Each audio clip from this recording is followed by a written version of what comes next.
Now, the character of a marketing department depends very much on what the CEO thinks of marketing. So the one-piece CEO is a person who took over a company, and he says, I don't like marketing, but I know I need it. And all I want from marketing is some communications. I just want someone to broadcast and promote us. So that person is missing a lot of other things made up by other CEOs who are four-piece CEOs. Now, a four-piece CEO says, I need a marketing plan, and the plan has to mention product. That's the first P. What about our product? What's good about it? What are the features? Price, what should it be priced at? Place, where should it be made accessible? Online, offline, in stores. And finally, promotion. So that's a more educated view of the potential of marketing. But there's even a better view, and that's called the CEO who says, no, I don't want to start with 4 Ps. I want to start with the fact the market is complex. There's a lot of segments.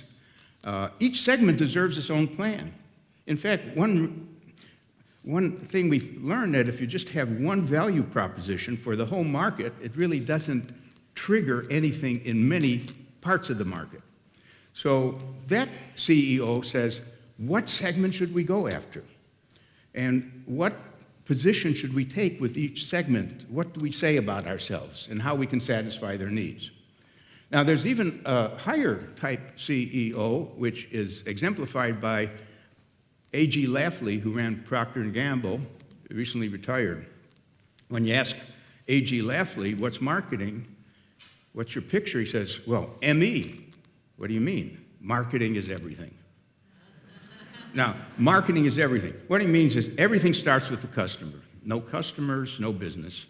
And I think he's making that point very much.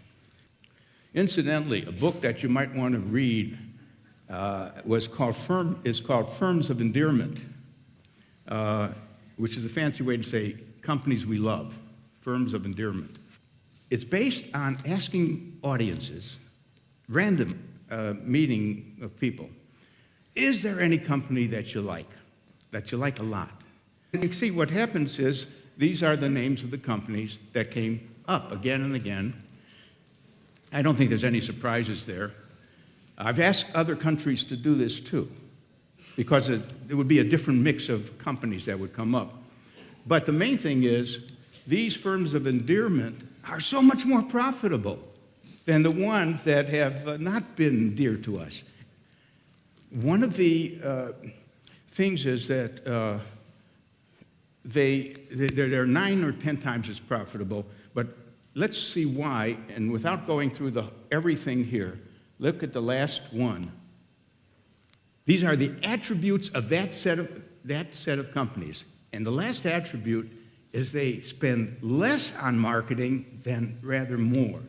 Because I bet you thought that the companies that were going to be dear to us are the ones who are just advertising all the time. They're so familiar. We see Coca-Cola all the time, all the time. No, they spend less on advertising. So who's doing the advertising? The customer. You guys are. So that's where you should put your money. Create a love affair. Create fans with others.